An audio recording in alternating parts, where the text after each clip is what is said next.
Fate. Souls and Singularities by Mundatorem, Chapter 19-20. Chapter 19. Just Stay Down. Master Group vs. Jalter and Fafnir Pav. Jalter's fist impacted the side of Jean's head. The blonde-haired girl's vision swam as her body snapped to the side. The pale-haired woman fared no better as the butt of Jean's standard smashed into her ribs. Both servants span away from each other, panting under for breath as they stared down their respective opponents. Jean was physically weaker than her rival, although her skill had been able to bridge the gap between the two of them. Jalter, while fully aware of her own skills, had foregone them and decided to brute force her way through the fight, relying on her flames and hatred manifestations at a distance. Just die already. Jalter snarled and she lunged at the ruler servant, darkened blade falling through the air to slash at Jean. She widened her eyes and raised the pole of her standard to block the strike. Using her opponent's momentum against her, she parried the sword to the side. Jalter's snarl gained a new intensity to it as her sword missed its intended target. Jean went to seize the opportunity and spun her standard around to smash into the side of her darkened copy. The sound of metal striking metal made her eyes go wide in alarm as Jalter manifested her own standard and blocked her. The pale-skinned servant smirked at her before slamming an armored boot into her chest and sending her to ground. Jean coughed out a lungful of air as the blow winded her. "Was I always this pathetic?" Jalter muttered to herself as she advanced on the downed saint. "Or is this just a recent development? Or perhaps it is your love of God that has made you such a weakling?" She scoffed. "Idiot.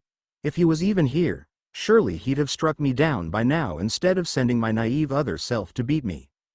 I am sufficient to beat you." Jean coughed out, using her flag to push herself back to her feet.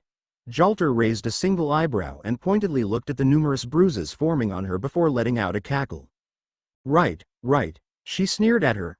"I can see just how much the Lord loves you. You should have just stayed in your grave. Let me do my work for both our sakes." "There is no part of me," Jean wheezed out, fixing Jalter with a determined look, "that would ever stoop to this level." "Then I guess you didn't know yourself that well." Mash. Ritska released a cry of alarm at the pink-haired girl as she strained under her shield. The armored claw of Fafnir pressing down on the cross-shaped greatshield in an effort to crush the young girl. The dragon seemed to snort as she collapsed to one knee. "Over here." Siegfried released a cry, drawing an enraged look from the dragon as he slashed the wrist pressing down on Mash. Balmung shattered through the armored scales and sliced open the limb. Foul-smelling purple liquid fell from the wound as Fafnir released a snarl of pain and withdrew the limb. The dragon's mouth opened up and the back of its throat began to glow, preparing to breath fire over the entire group. Its eyes widened and armored head turned to the side with a sudden intensity as it sensed something else. The presence of another dragon. Eyes burning with recognition, it fixed its gaze on Kiyohime, staring up with an expression of disgust at the giant lizard before she sent a fleeting look towards Ritska. She gave him an apologetic look before turning back to Fafnir with an intense glare. "I will allow no harm to Master Sama," she stated. Blue flames expanded from her as her whole body began to glow.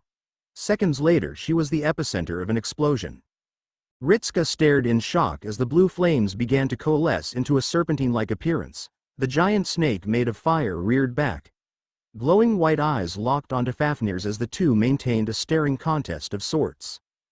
Then they lunged at each other. Fafnir's mouth opened up and spewed forth a wave of glowing fire while Kiyohime brute forced her way through the flames with her own.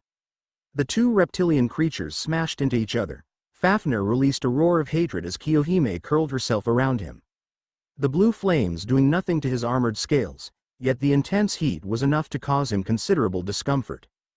The whole time Fafnir was spewing flames at Blue Snake in an attempt to free himself of it. The combined impact of the two sources of heat eventually exploded outwards. "Lord Chaldeas!" Mash shouted out and slammed her shield into the ground in front of herself and Ritska. They both winced as the intense heat impacted the shield and passed around them, incinerating the ground and blocking out their vision of Fafnir. "Kiyohime!" Ritska shouted out in alarm. The smoke began to clear to reveal a smoking Fafnir, Kiyohime having been blasted away and her outfit ripped and suffering from severe burns. The dragon raised its head and locked onto Ritska and Mash. Eyes alight with vengeance, it began to advance on them, completely ignoring the flash of blue coming up on its left side. "Arise, my sword!" A voice called out. Fafnir halted his advance and his eyes went wide as he suddenly turned to the direction of the shout. The evil dragon will fall. Siegfried came barreling out of the smoke, armor having been burnt off, yet his body remained remarkably uninjured, and the world will reach its twilight. His sword burst into life with blue energy as Fafnir opened his mouth to release another barrage of flames. Now fall. Balmung. Siegfried thrust his sword forwards at the same time that Fafnir released a wave of fire at him. The blue lance of energy sliced straight through the dragon's flames, parting them aside as it shot towards Fafnir's open mouth. The dragon had barely a moment to register what had occurred before the attack flooded his mouth, blue energy scorching itself down his throat and into his body. Ritska cringed at the horrific screaming sound the dragon made as its body was burned from the inside out. Its eyes exploded outwards with the blue light as the smell hit him. He almost threw up, his hands shooting to his mouth as the disgusting smell of cooked dragon meat filled his nose. Mash was in a similar situation as she began to gag. The light of Siegfried's sword began to die down, eventually dissipating as Fafnir remained standing upright. Its body smoking and the scales around his mouth scorched black. Wordlessly, the dragon's body began to break down, flakes of golden motes floating off of the creature as it, quite literally, blew away into the wind. The only evidence it had even existed was the rather potent smell and the scorched earth. Ritska stopped gagging and stood up. He cringed as he looked around at the other wyverns on the battlefield. The lizards beginning to flee at the sight of their larger cousin being barbecued. That was pretty nasty, Ritska eventually sighed out. Mash nodded alongside him, her hand still covering her nose. Siegfried, he called out to the saber servant, nice work. Thank you. He nodded. I am sorry I was not able to strike before he harmed Berserker. Oh crap. He exclaimed in realization. Kiyohime. He sprinted over to the girl lying on the ground. Channeling his mystic code uniform, he held a hand over her and activated his recovery spell. Kiyohime. You alright? He shouted at her.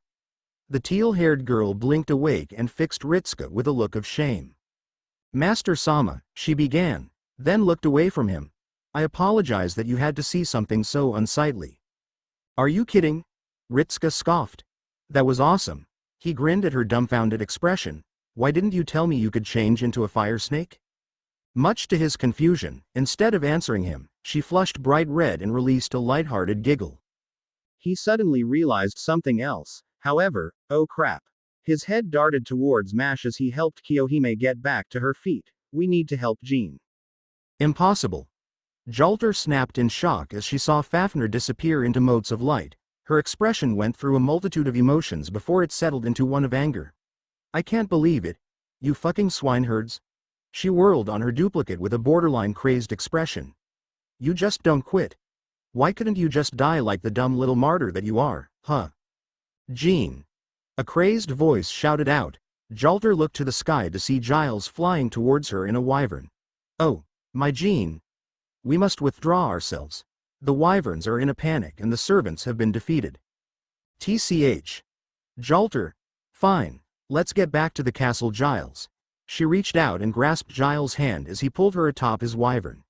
Jean still reeling from the reveal of the purple-robed caster. Giles? She whispered out in shock. She had known what occurred to him after her death, but she didn't really want to encounter him in such a state. CU and Elizabeth versus Gale Pav. CU blocked the strike aimed at his chest, his spear knocking the blow to the side as he stuck out with the end of his spear. The blunt end smacked the side of Gale's head. The berserker showed no sign that the attack even registered as he continued his assault. He leapt away as Elizabeth flanked around the side, her spear, microphone thrust itself into the plated between his armor. Gale released a grunt of pain as he turned his attention from CU to the magenta-haired girl. She widened her eyes in alarm and rolled away as a fist the side of her torso slammed into the ground where she had been standing. Gale let out a fierce growl as he shot off towards her in a frantic three-limbed run, dragging his sword and his useless leg behind him. He snarled as he leapt into the air towards the girl. Freakish sound escaping his throat, he accelerated towards the girl with the point of his rusted blade set to skewer her. Only to be knocked away when a blast of wind shunted into his gut. That was reckless. A voice cried out in concern. CU looked to see Sigward with his sword outstretched. He cringed as he saw the absolute state that the knight was in, with much of his armor being charred or melted. Around him were the other servants, although Assassin seemed to be wielding Astolfo's sword for whatever reason, much to his obvious discomfort with the unfamiliar blade. Sigurd released a cough and sagged forwards, Marie and Mozart catching him, the pale girl looking at him with troubled eyes. "You're in no position to be using your sword like that." "Apologies, my lady." Sigurd chuckled, "but I'm afraid I'm quite terrible when it comes to things like that." "HMPH. She grunted and set him down, then looked toward CU and Elizabeth. "How are you doing over here?" "Shit." CU grunted. "Guy has no heart and he's still running around." He looked at Sigurd. "Any advice on how to kill you guys?" "Go for the head." Sigurd grunted. "It's where our spirit core is located." "Should have guessed that." CU muttered to himself. "Right." He turned back to where Gale was getting to his feet. "I hope we're ready. Where's Ash?" "Fighting Farum." "Well then." He chuckled, "better come back telling me how he managed to kill 9 gods." "Wait," Astolfo began with a curious tone, "he killed gods?" CU shrugged. "Ask him to tell you later. For now, let's kick this old mont's ass." "Yeah." Farum versus Ash Pav. Ash swung his sword up, letting out a cry of exertion as he shot forth flames from the blade. The trail of fire collided with the sunlight spear. The resulting explosion blinded the servant temporarily. Ash winced and turned his head away. From the corner of his eye he could see a growing shadow emerge from the cloud of dust kicked up by the explosion. Throwing his arm up in a hasty guard, his bracer received a haymaker from Farum. The collision knocked Ash backwards and released a small shockwave which blasted away the dust to reveal the rather disheveled rider. He was clearly showing signs of his battle against the previous group. Parts of his armor were dented from his wrestling match with the hippogriff and the collision of Marie's crystal horse. Farum winced as he pulled back his hand and shook it several times. In his haste he'd punched with his wounded limb. While not overly painful, it was more of an instinctive reaction, which gave Ash more than enough time to slam power within into himself. The servant glowed with a red hue as he faced Farum. The rider looked back at him and grunted, then dismissed his spear and rolled his shoulders. Slamming his right fist into his left palm, he proceeded to crack his knuckles and narrow his eyes at the saber. Ash raised an eyebrow behind his helm before he nodded his head and similarly dismissed his sword. Both then began circling each other. Ash looked up at his taller opponent. He was no fool. Ryder was likely better at unarmed combat than him, which meant he would need to rely on his speed and boosted strength to win the fight. He'll rely on his speed and strength. Farum thought to himself as he looked the knight over. He favors his left hand. He'll boost it with pyromancies. Power within will only last a minute at best. He'll be harming himself while the spell remains active. He smirked behind his scarf. In that case. Farum kicked off the ground, shattering the hardened dirt beneath his feet as he closed the distance in a second. Brining his fists above his head in a hammer strike, he brought them down onto Ash. The saber servant reactively rolled forward and to the right side. Spinning around, he struck out with his palm, intending to punch the exposed side of the taller opponent, only for Farum to follow his strike through and into a roll. Midway through the move, he shot out his leg and pushed to the side. The heel of his foot smashed into the side of Ash's helmet, which sent the servant cartwheeling away from him. Pushing his hands down, Farum flipped himself into the air and spun around and gave chase to the flying saber. Ash smashed into the ground and rolled for a few meters in an attempt to right himself. The second he brought his head up to reacquire his opponent, he widened his eyes in alarm and leaned back, the knuckles of Ryder's fist barely grazing the visor of his helm as they sailed over his head. Ducking down, he threw a punch into Ryder's knee and was rewarded with a loud thud as the armored fist smashed into the servant's kneecap. Farum released a cry of pain before he brought his left hand around and gripped Ash's helm. As he fell to his uninjured knee, he proceeded to slam Ash's head into the ground repeatedly. Ash had barely moments to figure out what was going on before he felt his body being assaulted by the ground again and again. Farum then threw Ash into the air. The brief respite allowed the saber servant to gain a better look at his situation. In the distance he could see a flash of blue followed by the scream of what sounded like a dragon before he found himself falling back to earth. He looked down only to see the rider with his fist pulled back and sparking with lightning. He pulled back his left hand and began to charge a pyromancy as he fell. The two servants locked eyes as Ash accelerated towards him. "Ha!" Farum released a cry of pain and exertion as he threw himself to his feet and slung his right hand, charged with lightning, forwards at the falling saber. Ash released his own cry as he threw his own punch towards Ryder's outstretched fist. The two blows made contact. The servants seemed to hang in position for a moment before the clashing spells exploded outwards and engulfed the two in a cloud of dirt. Servants versus Gale Pav Astolfo released a squeal of surprise as he hastily brought his lance up to block the slash from the giant knight. The rusted sword smashed into the weapon with enough force to send the pink-haired rider flipping through the air before he landed on his head. The somewhat comical sight of the servant's head being buried in the ground and his flailing limbs was overshadowed by the horrifying sight of the berserker being propelled through the air by the red flames of his cape. The giant servant smashed into the ground with enough force to send Georgios and Sasaki flying away from him along with a good portion of the ground he impacted.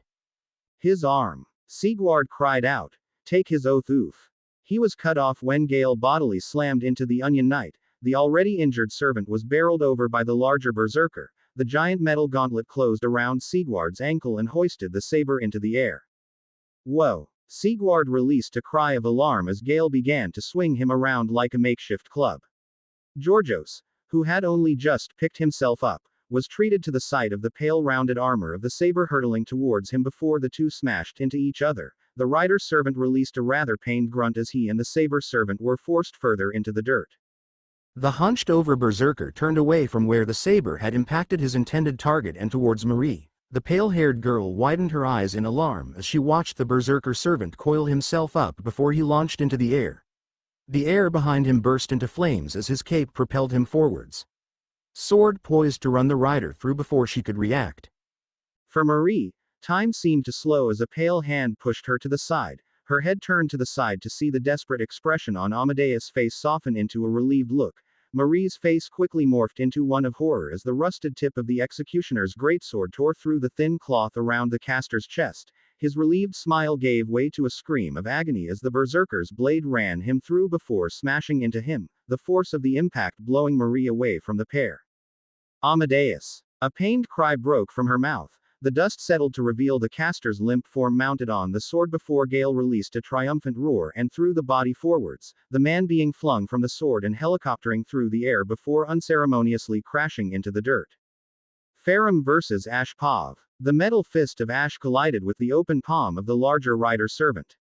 Ash had barely a moment to think about where his opponent's sudden burst of speed came from to block the punch before Farum's other fist smashed into his gut. There was a thunderous clap which swiftly followed as the air was blown from the servants. The only thing that stopped him from being launched into the air was his fist still being clamped in Ryder's hand. Farum grunted as he stared down his coughing opponent. It seems as though the songmaster has perished. A pity. I had hoped to kill him myself.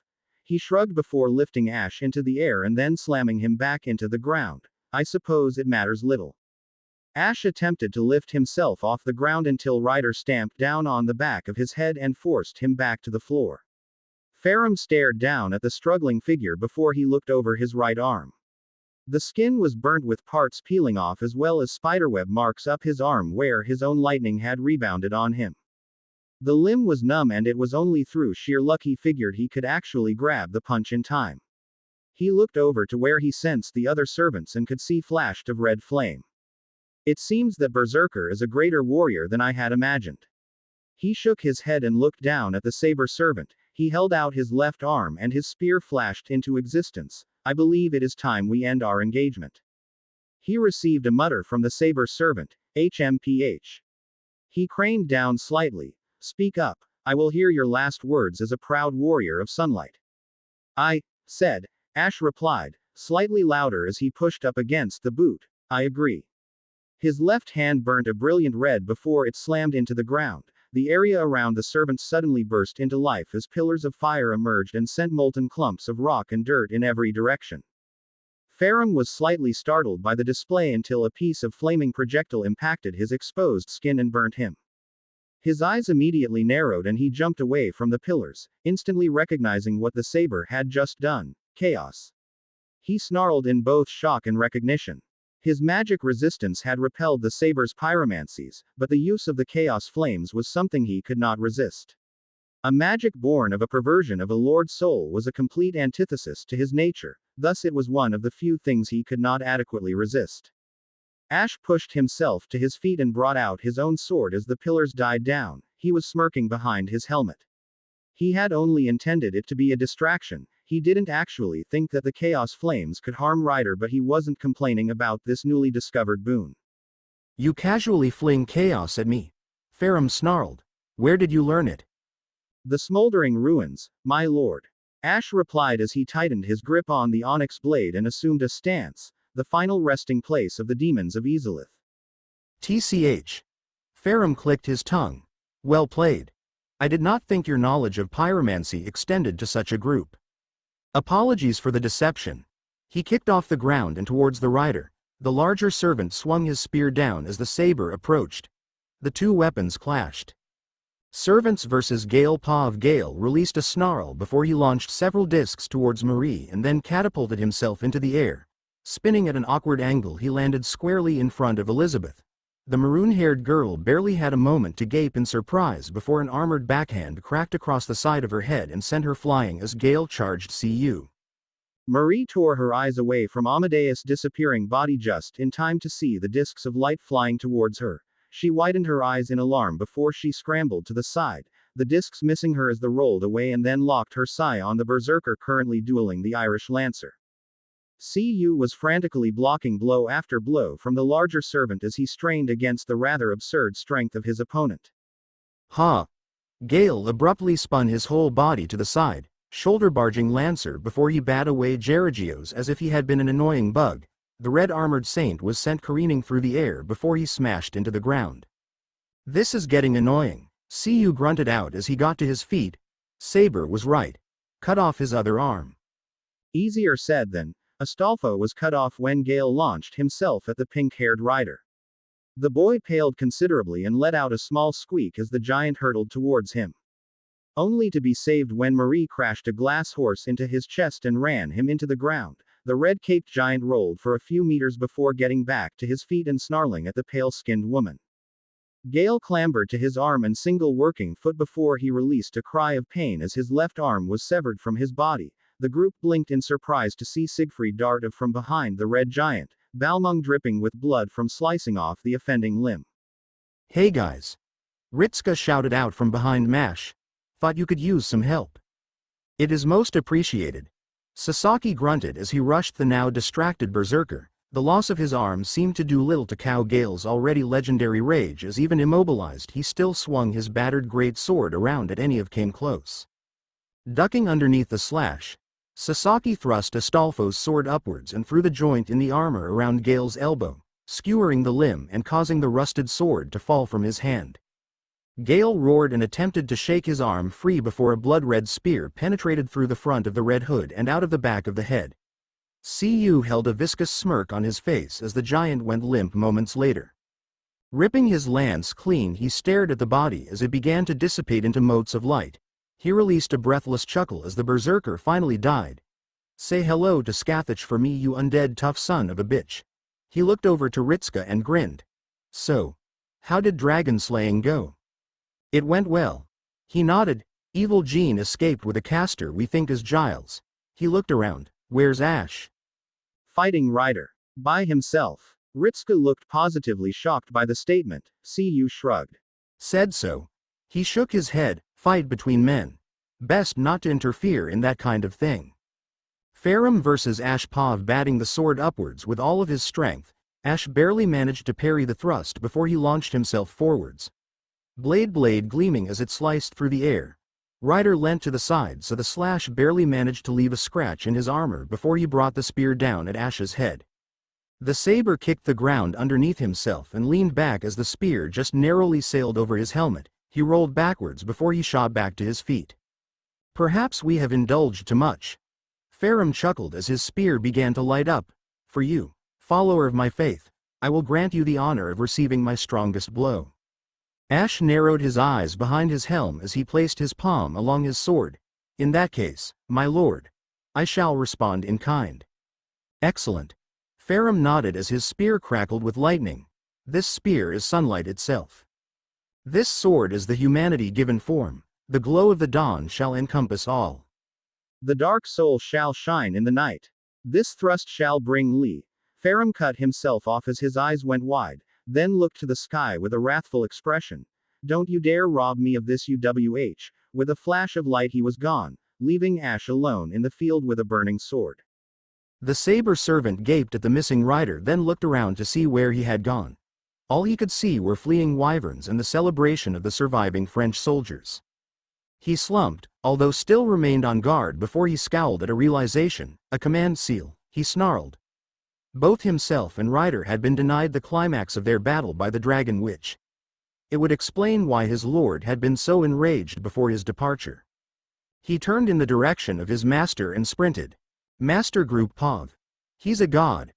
Ritska shouted back in alarm. You know, fire and brimstone and all that, and you let him fight him alone. Hey. CU shrugged. He told me he's already killed 8 of them. If he said he could win, I'm not gonna argue with him.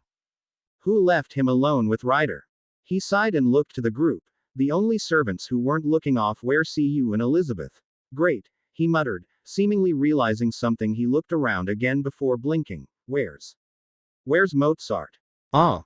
Marie choked slightly. He's She gave a self-depreciating smile. I wasn't paying attention. Amadeus. He was a bit quicker on the uptake than I was. Her eyes were red as she wiped away tears. Ritska pieced together what happened. His face fell as Jean walked over and gave the French monarch a hug. All right. Ritska stuttered on the first word. He sniffed. Let's find Ash. I'm right here. He heard a voice behind him and abruptly spun around to see the blue-armored saber walking towards them. What happened with Berserker? Fucker's dead. CU bluntly put. Wish you'd warned me he could live without a heart. He lived without half his torso when I fought him. Ash replied. Still, he looked around and noticed the lack of Mozart. Seems my lord was correct, he muttered. My lord was called away by a command seal. Likely the Dragon Witch consolidating what remains of her forces. We should probably get her. Ritska nodded his head, then looked around at the field and cringed as he could still see signs of the French soldiers engaged in combat. We'll remain, master. Siegfried spoke up. Sigward stumbled next to him. Indeed. The man attempted to sound jovial, although the brief coughing fit ruined the attempt. I might not be in my peak form, but I can handle a few lizards. I shall remain as well. Georgios walked over. I shall provide what aid I can to the remaining troops. As shall I. Marie pushed herself away from Jean and tried to puff herself up. As a queen, I shall do my best to protect my citizens. Ritska nodded his head and looked over his own servants. Astolfo, you and Sasaki stay and help them. Okie dokie. The pink-haired boy grinned. Sasaki simply nodded. So, guess we're going then. CU spoke up with a raised eyebrow at Ash. How was the big guy when you fought him? Neither of us are in our best shape. Ash replied. Right arm is burned and barely usable. All right. Ritska spoke up. Jean, Elizabeth, Kiyohime, Ash and Mash. He chuckled at the rhyming names. And myself will storm the castle, kick evil Jean's ass and retire the Grail. He looked around. Sound good? Sounds like a good plan to me. Roman chuckled as he popped into existence. What do you think, director? I'm surrounded by hack frauds, the woman grumbled. Yo. Took a little while, but I'm back with the next chapter of the story. Time to answer review questions. Looks at Steel Guardian H. How the heck did you? For those who are also unaware, he is using the Farum armor, but that will likely change in his next ascension. Also decided to place another stat sheet for a future servant just to make sure it didn't look too unreasonable to some. Gravelord Nito Servant. Assassin Strength. Endurance. A. Agility. E. Mana. A Luck. B. Noble Phantasm. X. Gravelord Scythe. X. Anti-Life, Anti-Unit. Max Target. 1. Max Range. 1 to 3. Passive skills which allows all life, regardless of origin, to fall victim to him. As long as it has a concept of death, it can be felled. Miasma. A++, Anti-Life, Anti-Army. Max Target 900. Max Range 0 to 50. Cloud of Death is released from his person. Despite its usefulness, the miasma is indiscriminatory in who it kills. Class skills. Presence concealment. I removed it. Why? I would have no need of it. Lord Soul of Death. X complete immunity to instant death effects. His Lord Soul was never split, so it remains as pure as when he first found it. As a primordial god, he ranks on par with chief deities. Magic resistance. B. Does not extend to pyromancy, where it is ranked down to C. Independent action. C. Item construction, a territory creation. B. Personal skills. First of the Dead. A +++ command over ghosts and undead creatures and allowance of raising of the dead. Battle continuation. X Gravelord miracles. A +double summon. A. Voyager from the depths. A ++ rose from beneath the surface to take it from the everlasting dragons.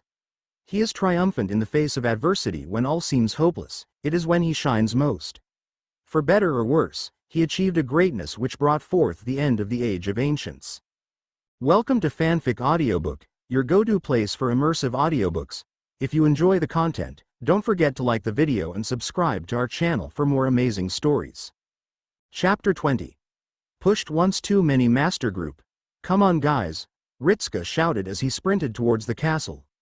We need to catch her before she does anything. He made a strange gesture with his hands. Evil. Evil? Mash asked, slightly confused as she jogged alongside him. The other servants exchanged glances of confusion. I was under the assumption she was already doing acts of dubious morality, Ash replied, a slight frown behind his helmet. Would this not be par for the course? Well, Ritska threw his hands up. More evil then. She can do that. Ash leaned over to see you and whispered to him. The blue-haired lancer shrugged his shoulders. Hell if I know. All I figure is she's just gotta die. Perhaps we should pick up the pace then, Jean muttered in slight irritation. I mean no offense, Fujimaru, but if we are to prevent her, should we not speed up? I'm running as fast as I can, Ritska shouted back indignantly, sweat pouring off his brow as the other servants seemingly jogged alongside him. Ah, Kiyohime giggled. In that case, I shall provide assistance, Master Sama.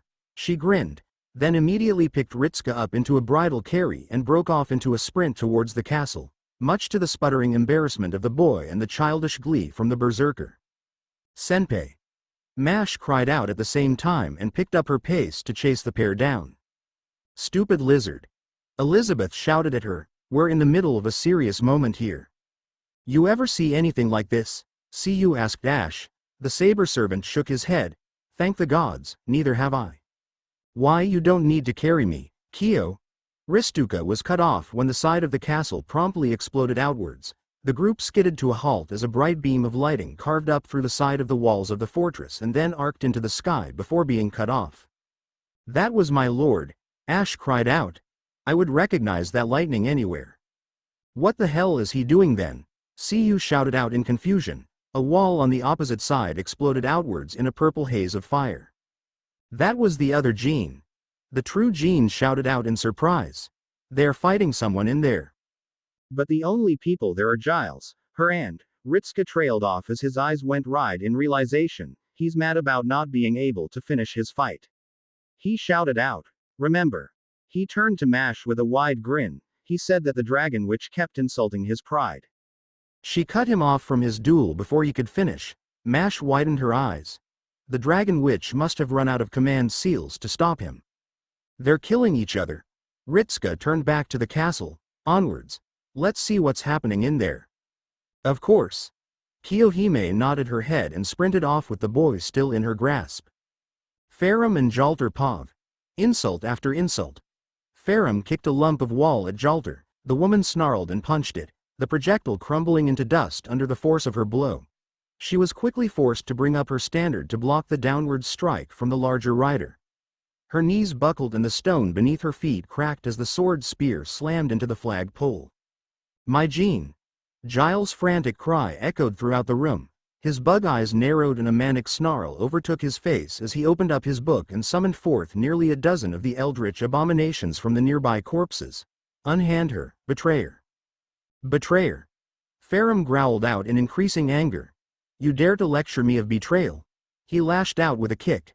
Jalter's eyes widened and she coughed out a lungful of air as the shin of the rider smashed into her side and launched her across the room and through a wall. The large rider turned just in time for one of the creatures to fling itself at him and latch itself around his body.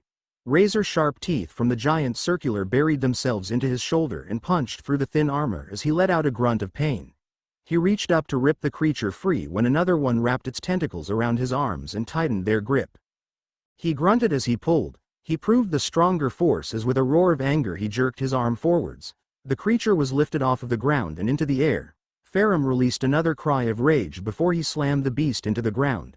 The monster exploded in a shower of blood and organs.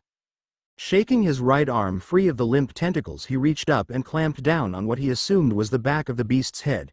His hand tightened into a fist and the monstrosity released a whine of pain as his fingers ripped through the skin and tightened their hold on the creature. Barely making a sound, Farum effortlessly pulled the creature from him and flung it as hard as he could. The monster smashed through a wall and was liquefied upon impact.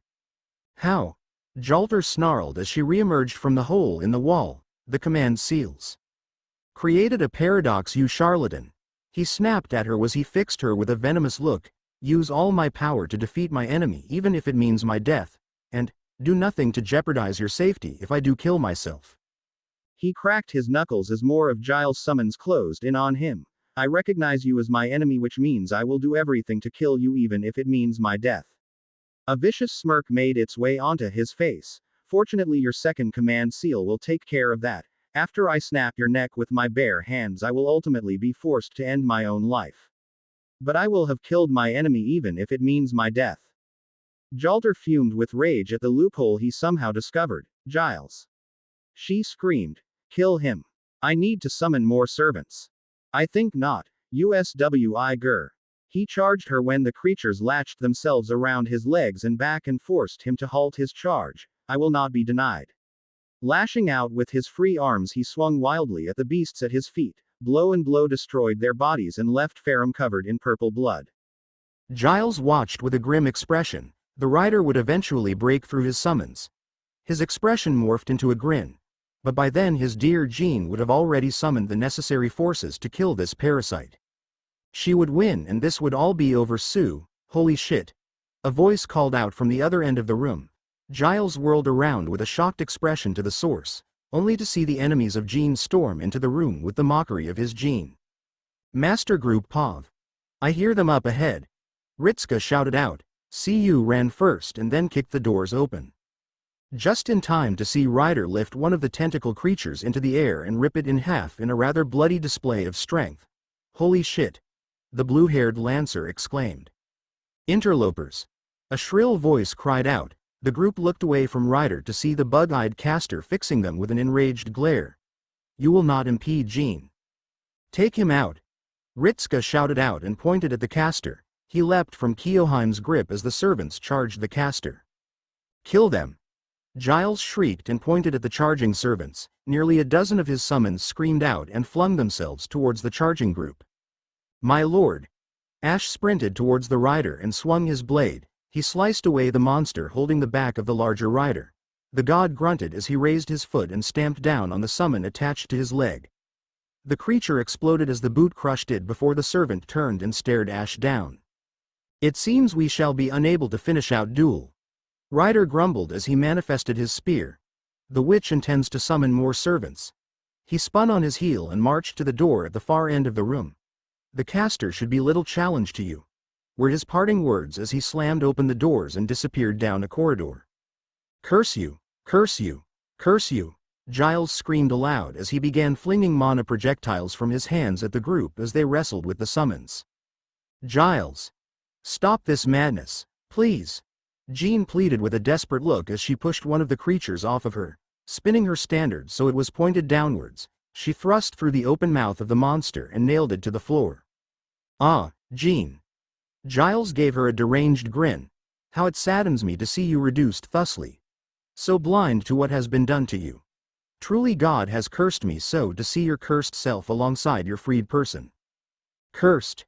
Jean recoiled. Giles! She's going to kill everyone in France.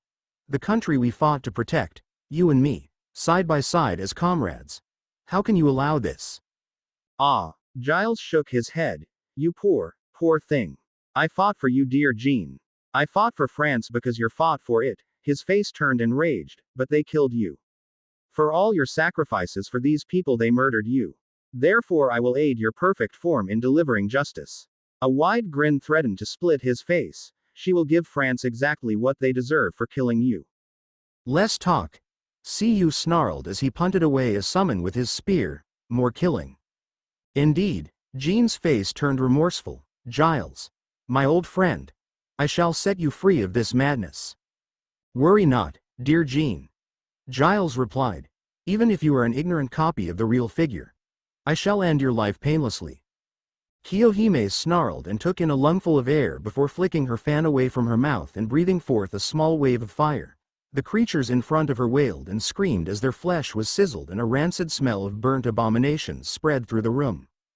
Go, Master Sama, Kiyohime shouted. I will deal with these creatures, you deal with this scum. Mash, Ritsuka shouted. Push through them. Right. The pink-haired shielder agreed and then broke into a sprint directly at the caster. Jean ran along behind her as the girl bulldozed her way through the summons. Those who attempted to flank her were quickly subdued by rapid thrusts from Jean as the duo charged the mad servant. Giles continued to shriek obscenities at the pair as he flicked through the pages of his book and chanted in a language that few could even dare to understand. Then the castle exploded. Ferrum versus Jalter Pav, moments earlier. Get back here, wench! Ferrum roared as he broke through the doors into the main room where Jalter stood above a summoning circle. You will answer for your transgressions against me. The woman snarled and looked up as debris from the exploding door landed around her. Her eyes narrowed in anger as she brought her blackened flag into existence. You just couldn't do it, could you? She growled at him as she paced around the room. Ferrum moved forwards and the two began circling her. Despite being clearly injured, his right arm being littered with serious burns and being unable to move his left leg correctly, he still had an imposing figure which was only exacerbated by the flickering of lightning coming from his body. With barely concealed rage, Ferrum glared at her. I would have done as you asked. All I demanded in return was leeway to fight my own battles.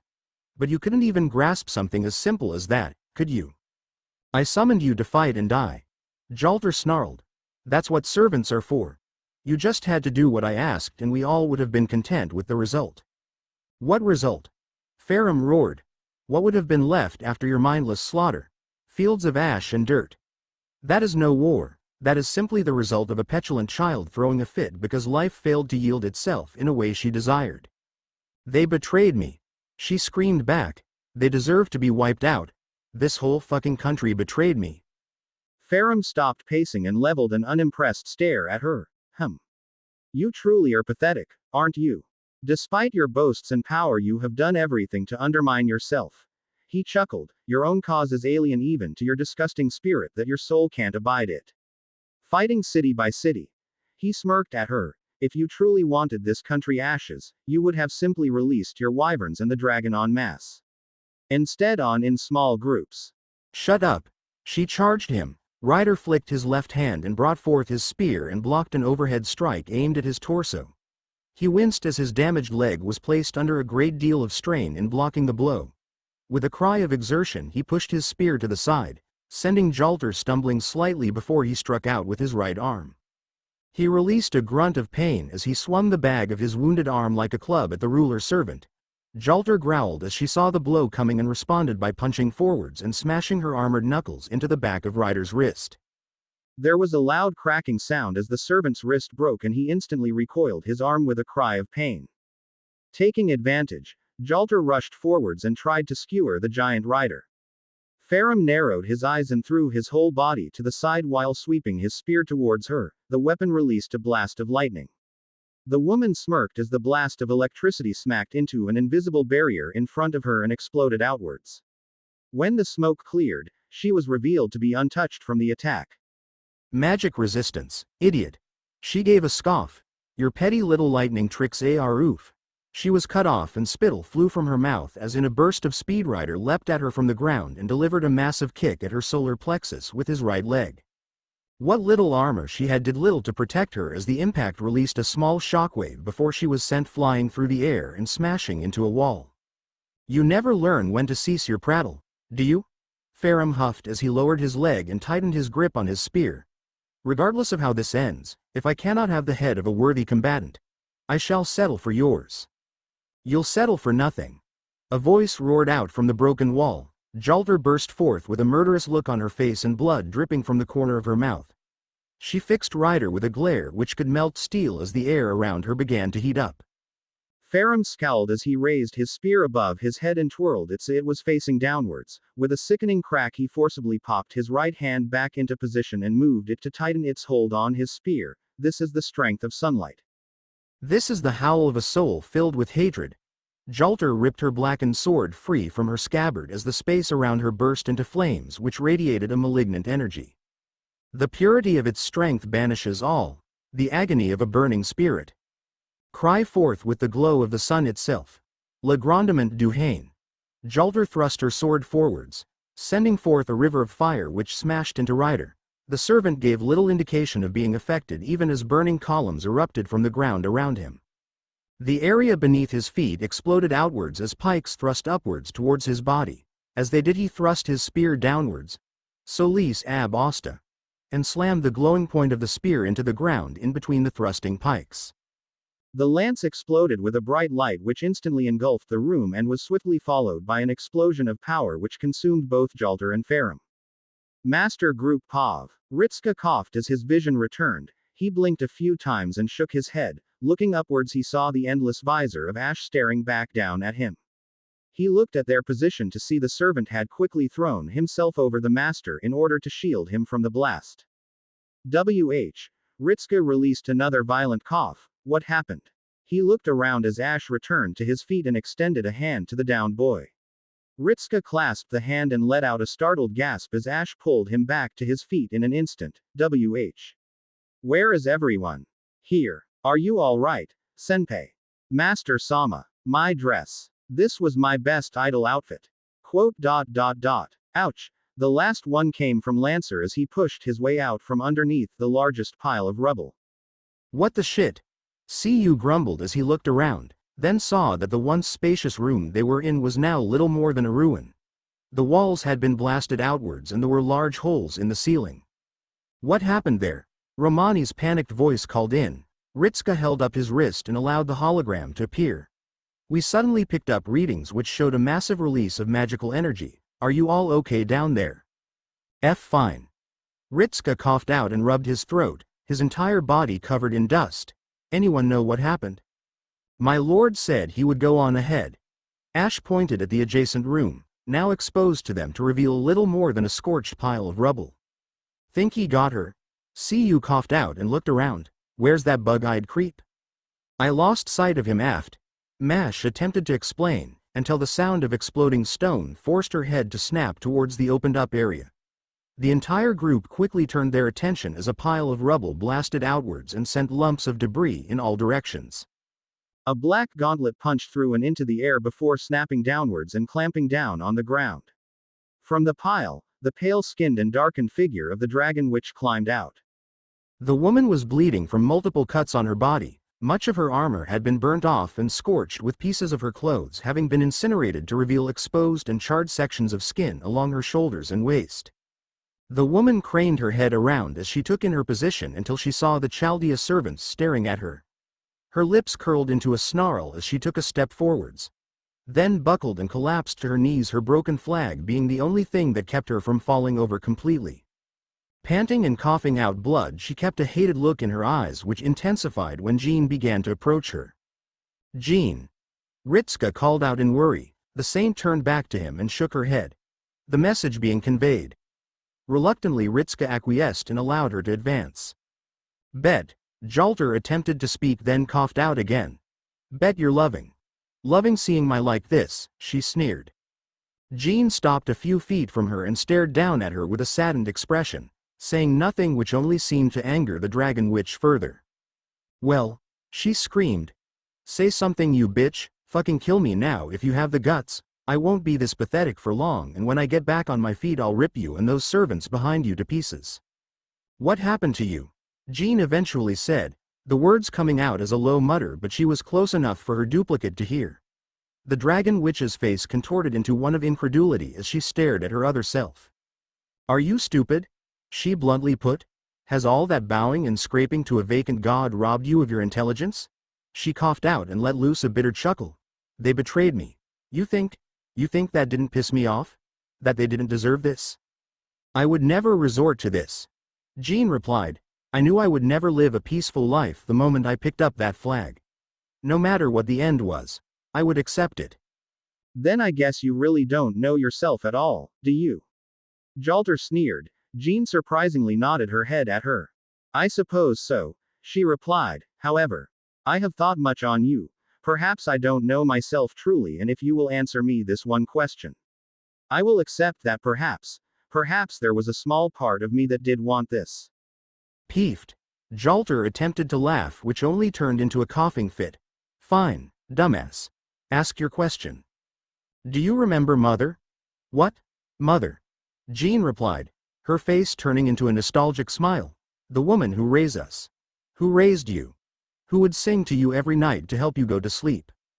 Jalter blinked and scoffed. What does that ma? What of the father, who taught you how to care for the farm animals? Jean continued.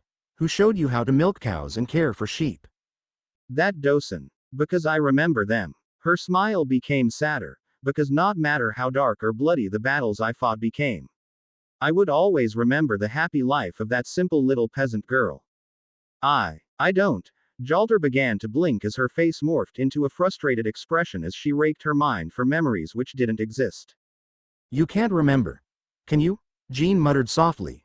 Jalter snapped her head back to her with wide eyes. You can't remember.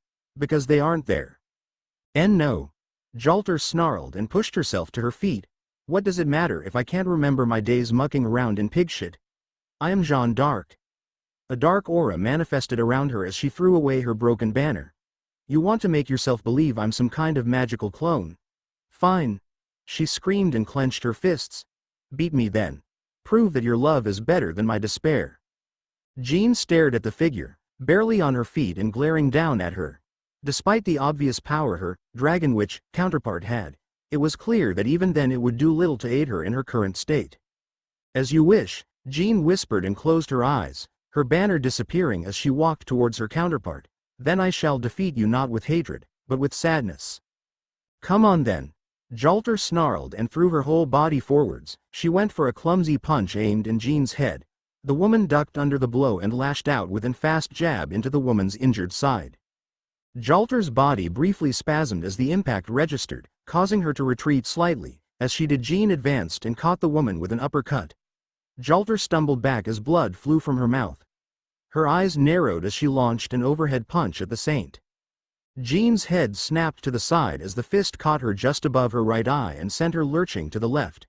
Jalter seized the moment and careened forwards while clasping her sword hilt.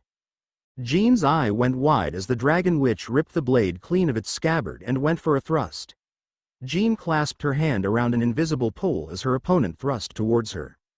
A squelching sound echoed throughout the room, which was quickly followed by the splatter of blood on the ground. Jean's eyes were filled with sadness as the golden eyes of her counterpart glared at her. Ritzka sucked in breath through his teeth as he stared at the scene. And the standard of Jean having skewered the dragon witch through the chest, the woman went limp and her sword clattered to the ground as she coughed out a mouthful of blood. Jalter, with what little strength she could manage, pressed her hands on the shoulders of Jean and pushed herself away from the saint and quickly crashed to the floor and onto her back. I am possible, she coughed out. I have the Holy Grail. How could I? Jean. A voice called out. The rubble to the right of the group was thrown outwards as the injured form of Giles stumbled out. The bug-eyed caster looked around the room before his insane gaze fell upon the dragon witch. His expression warped itself into one of frantic worry as he rushed towards her, completely ignoring every other servant in the room. Oh, dear Jean. What a pitiful sight you are. Giles? Jalter weakly called out and reached out her hand to the deranged servant. Giles crouched down and took the hand into his own. Giles. You're here. Yes, Jean. Giles replied to her. I'm here. He pat the top of her hand. I'm here. You can rest now. Rest, Jalter coughed out, her face turned confused. And no. I can't rest. I haven't. I haven't destroyed France yet. Don't worry about that, Giles replied to her with a smile on his face. Now that I, Giles de Rais, am here, you don't need to concern yourself with that task. I'll take care of everything. Everything? Jalter muttered. Giles nodded his head. Of course.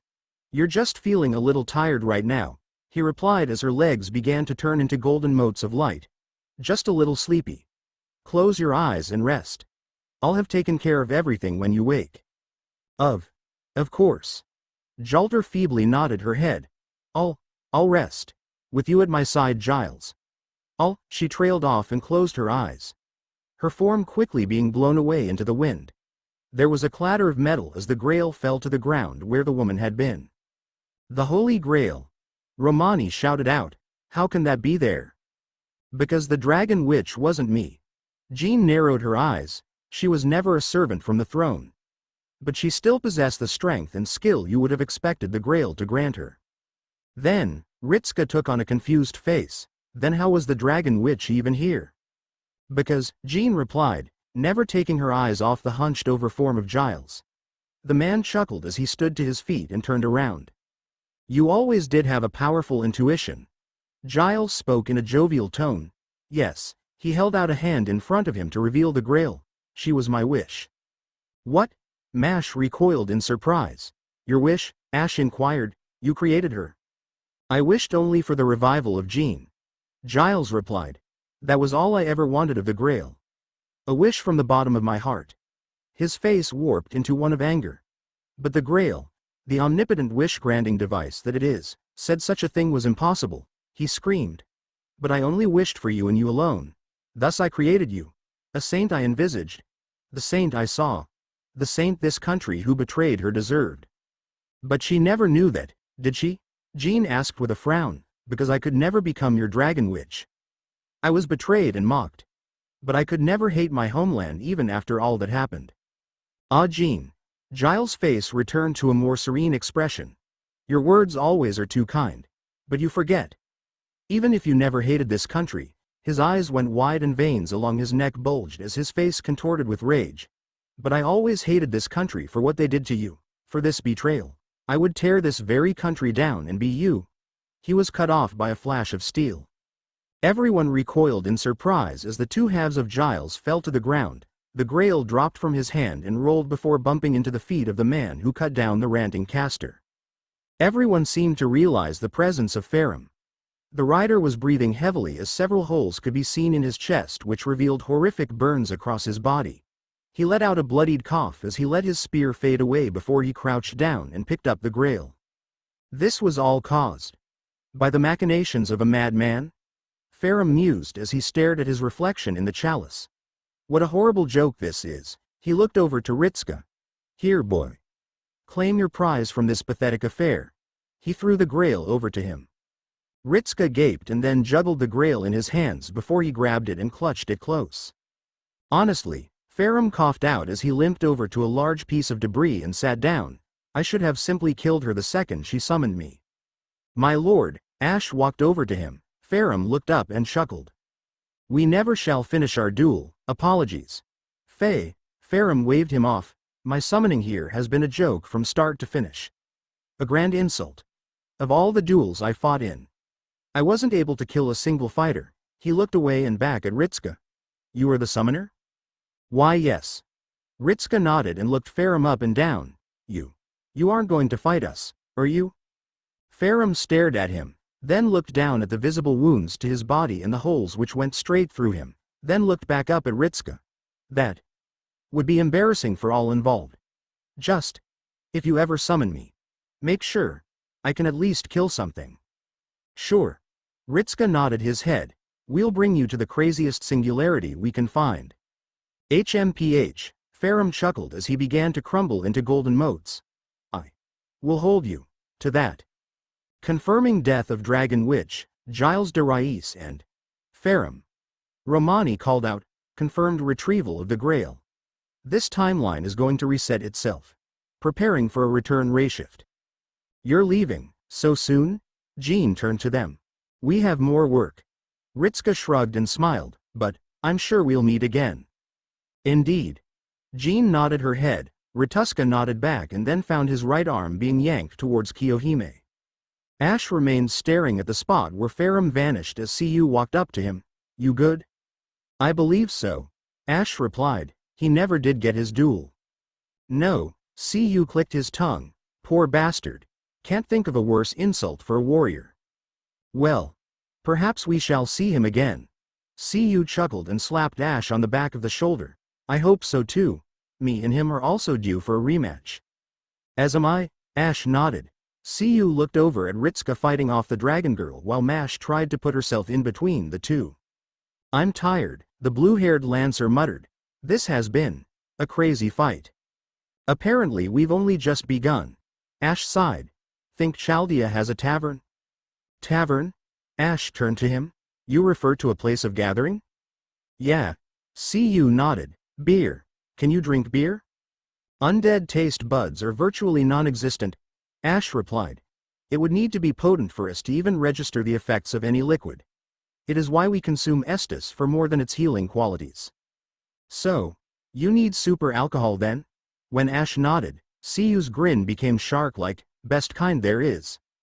Returning to Chaldea in 4, 3, 2, 1, Romani called out. Elsewhere 60 AD, oh dear, a man in a green suit frowned. That's just perfect, he muttered as he turned away. Seems as though they've taken a Grail in France. He frowned. I should have known that insane fool could ruin the king's plans so greatly. It is only a minor setback. A figure in a black cloak replied. A rather unfortunate series of events. Nothing more. He turned away and walked through the room. They will be prevented here. Oh. Lev turned to the figure with a raised eyebrow. How can you be so sure of this? The figure paused and turned around. I have my ways. I assure you, the beast I pulled forth is capable of a great many things. Yes. That beast. Lev's lips curled into a frown. That caused quite the disturbance. Yet you do not seem overly concerned with the arrival. The figure chuckled. I dare say that its arrival is fortuitous to you. It will give the Chaldeans something else to concern themselves with. Lev shrugged. I suppose so. What of this singularity? I have a figure in mind. He reached into his cloak and pulled forth an item. You need a catalyst for summoning, do you not? Here. He threw the item towards Lev. The man caught it and stared down at the object with a raised eyebrow. Use that. The spirit it calls forth will be more useful than what you would have originally obtained. How so? Lev asked, slightly curious. Ultimately he will serve his purpose. The figure replied with a shrug as space warped in front of him. He turned to see a back tear open up in front of him. It seems I am to be recalled. He stepped towards the tear and turned around. A word of advice, however. He paused and turned away. Make sure to keep him fed. He'll be more content then. With that he stepped through, the rip closing behind him. Lev was left alone in the room before he looked down at what he held in his hands. He was slightly curious what manner of spirit a doll could summon, but it didn't matter too much. Provided they did their job, it was of little concern. We're through with Singularity France. Also, we are officially at 100k words. Took a while, made me realize I should probably write longer chapters, so I'll probably do that in future. Also noticed something unfortunate. Some of my stat sheets are missing the plus signs. Only on Mobley. For some reason I don't really know. Anyway. In earlier chapter I put forth the stat sheets of Yorm, Ornstein and Nito. So, here is the dialogue sheet of those three. Yorm the Giant summoning. I am the servant, Avenger. Yorm the Giant. I hope to be of use to you. Dialogue 1. Patience is considered a great virtue. I shall wait as long as is required before I am told to act. Dialogue 2. Corridors are slightly cramped, are they not? Dialogue 3. You want to ride on my shoulder? Why? Dialogue 4. If you have Sigward, Oh, hello old friend. I should have guessed you would be here. Yes. What is the great Sigward without adventures? Do you still make that drink of yours? Dialogue 5. If you have Hawkeye Goff, is that Hawkeye Goff? Master. That's Hawkeye Goff. He's even got the great bow. I'm going to go and greet him. Dialogue 6. If you have King Protea, I am told that she is smaller than me. Yet when I speak with her, she is often taller. She doesn't like being shorter than someone. I see. Still, she is pleasant company all the same. Dialogue 7. If you have Vendrick, you know, in the old tongue, Vendrick means monster. To see him is disconcerting. Dialogue 8. If you have Ashen One, he helped Sigward uphold his promise. If that little onion thinks of him as a friend, then I shall see him as one too. Likes, there was one thing I did. A long time ago, she's, never mind. Hates, failure to protect what truly matters is unacceptable. Never mind. Wish for the Holy Grail, it doesn't matter. Bond level 1. You don't need to call me King Yorm, I don't think I'm worthy of the title. Blonde level 2. I was made King of Goldborn, although it was called the profaned capital by our rivals as an insult to our never-ending flame. Blonde level 3. My rule as king. I knew what they wanted. I lived as a guard dog. Still, there was something worth protecting in that city. Bond level 4. They all hated me. I knew it, they knew I knew it, but it didn't matter. I accepted their crown and all that came with it. Still. Elwyn. She was what made it worth it. Who was she? Another time perhaps. Bond level 5. Elwyn. She was my. Do you know why I protected that city? Yes, it was the crown and their asking of me. But more than that. When that young woman spoke with me, she smiled. I will never see a more beautiful smile. Birthday. You have my blessing on this joyous day. During an event. Perhaps we shall show them how a giant competes. First ascension. I feel more powerful than before. Second ascension. Yes. This is getting closer to what I once was. Third ascension. For you. I would wield my shield again. Fourth ascension. You have committed much to this giant. For this kindness. I, Yorm, swear to protect you in all your journeys. Ornstein summoning. Servant, Lancer. I am Esser Ornstein of Anorlando. I ask of you, are you worthy of my spear? Dialogue 1. One should not dally. Let us make haste to battle. Dialogue 2. Your arms. They are too thin. Perhaps training is in order. Dialogue 3. There are a lot of others here, are there not? Dialogue 4. If you have C.U. Chalain, oh, the demigod who wields a spear. Perhaps a duel is in order to see who is truly the master of the weapon. Dialogue 5. If you have Gareth, she is a squire of potential. I would not be adverse to aiding her realize it. Dialogue 6. If you have Knights of the Round Table. These. Knights. Not bad. For humans. Dialogue 7. If you have Nameless King. To think that my lord would be here once again. I will always be his first spear. Dialogue 8. If you have chosen Undead. What do you want Undead? We meet Ogden.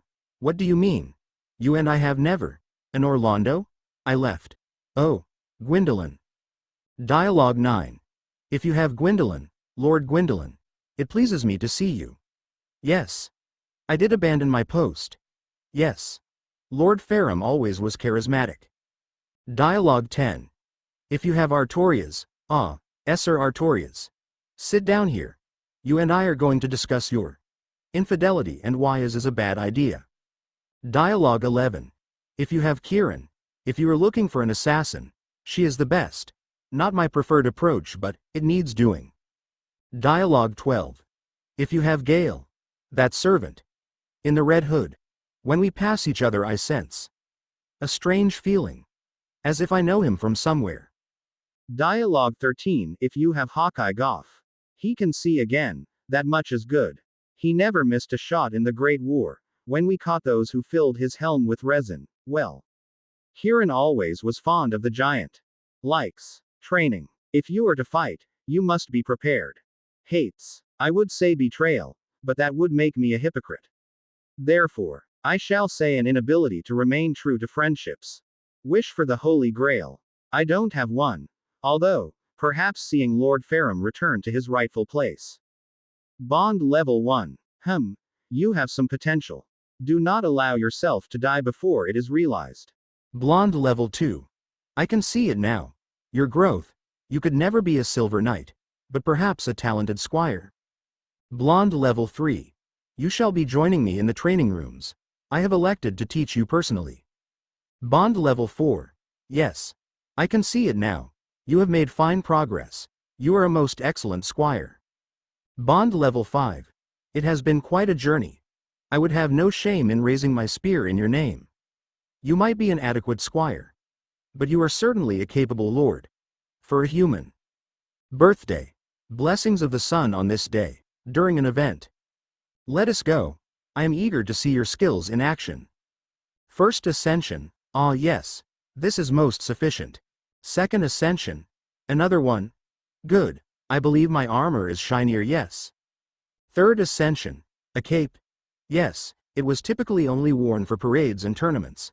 I never wore it in combat. It caught fire easily.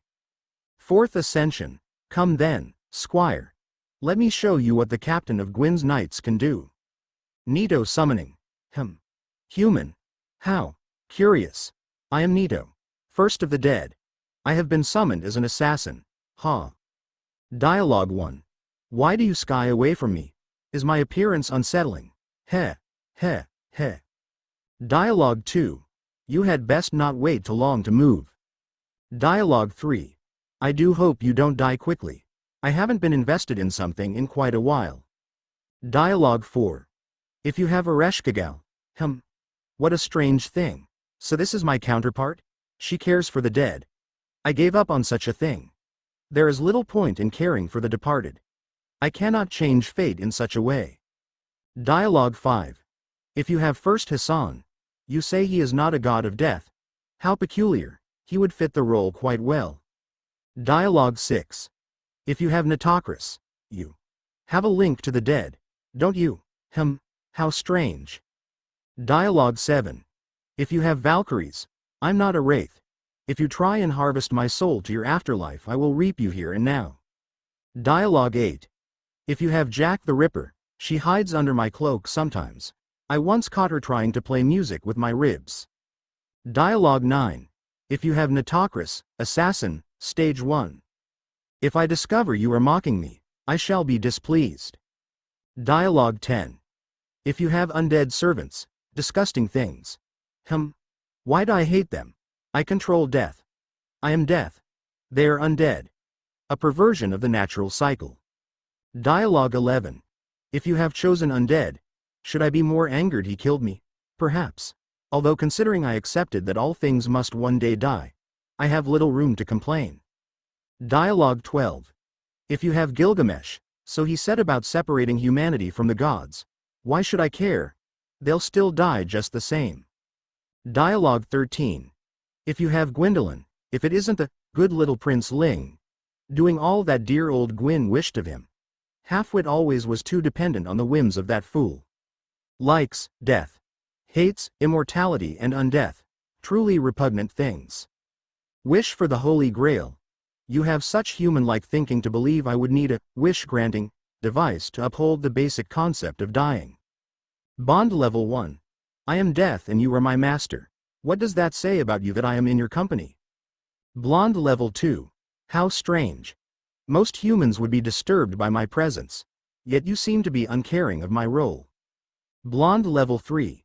Your peculiarity continues. That I am still here is most odd. Are you attempting to curry favor with me?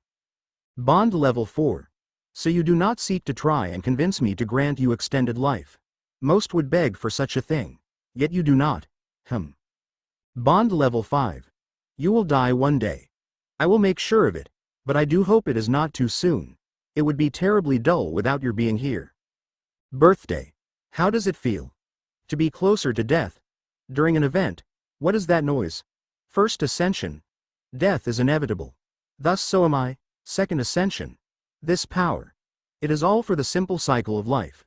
Third ascension. My scythe is sharpened. How grand. Soon it shall be swung.